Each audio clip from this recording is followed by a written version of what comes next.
निःशुल्क रूप से मिलनी चाहिए। क्योंकि एक बार को आप सोचिए, आखिर उस बच्चे की गलती क्या होती है जो एक गरीब घर में पैदा होता है और उसको बेहतर शिक्षा से वंचित होना पड़ता है। शिक्षा के सामने एक पैसे की दीवार खड़ी है, जो जितनी ऊंची दीवार लांघ सकता है, जो जितना अधिक पैसा शिक्षा पे खर्च कर सकता है, वो उतनी बेहतर शिक्षा पा सकता है। लेकिन अगर एक देश एक है, लोकतांत्रिक देश है, तो शिक्षा भी सबको एक समान रूप से तो मिलनी ही चाहिए।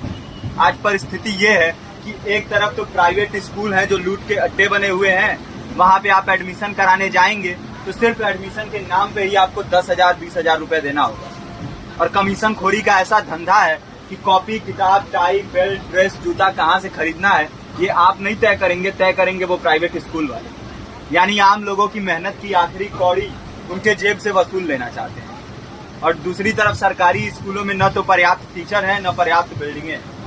2019 का ही ये पुराना आंकड़ा है कि हर 100 में से 52 स्कूलों में या तो एक टीचर है या 2 टीचर हैं। और उन्हीं टीचरों के ऊपर जिम्मेदारी थोप दी जाती है कि जनगणना करो, मतगणना करो, पशुगणना करो, तमाम काम करवाए जाते हैं। और 19 के बाद से तब से कितने टीचर रिटायर हुए होंगे और 18 के बाद से कोई टीचर की वैकेंसी भी नहीं है। आप खुद भी सोच सकते हैं ये परिस्थिति और कितनी बिगड़ी हो। इसीलिए हम लोग ये मांग उठा रहे हैं, चाहे कोई राष्ट्रपति का बच्चा हो या किसी मजदूर का, सबको शिक्षा एक समान मिलनी चाहिए और निःशुल्क रूप से मिलनी चाहिए। प्रेमचंद ने अपने दौर में भी कहा था कि एक सभ्य समाज में ऊंची से ऊंची तालीम मुफ्त होनी चाहिए और इसका पूरा खर्च गवर्नमेंट को उठाना चाहिए। क्योंकि हमारे देश को फौज से ज्यादा आवश्यकता तालीम की है। और शिक्षा से जुड़ता हुआ ही दूसरा मुद्दा हम लोग उठा रहे हैं।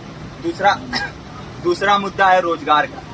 रोजगार की परिस्थिति ये है कि आज सरकारी सेक्टर हो या प्राइवेट, सब कुछ ठेका संविदा के हवाले किया जा रहा है। परमानेंट नौकरियां लगातार घटाई जा रही है। इसी रेलवे में 1995 के आसपास लगभग 18.5 लाख कर्मचारी काम करते थे, लेकिन आज उनकी संख्या 12 लाख थी। आप खुद भी सोच सकते हैं कितने बड़े पैमाने पे परमानेंट पदों को घटाया जा रहा है। और आज आलम ये है, एक तरफ लाखों पद खाली पड़े हैं, फिर भी कोई वैकेंसी नहीं निकलती। जो वैकेंसियां निकलती हैं उनमें भ्रष्टाचार होता है, पेपर लीक हो जाते हैं। RO, UP police, BPSC, SSC, CGL, ऐसे तमाम पेपर लीक हो चुके हैं, आप लोग भी जानते ही।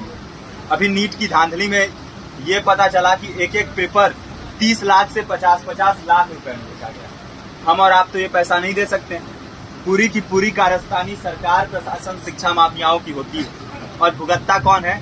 आम घरों के लोग, जो लोग सालों साल तैयारी करते हैं, दिन भर में 10-10 घंटे, 12-12 घंटे पढ़ते हैं। और इतनी कड़ी मेहनत के बाद, सालों साल की मेहनत के बाद उनके हाथ लगती है तो सिर्फ हताशा, निराशा, अवसाद।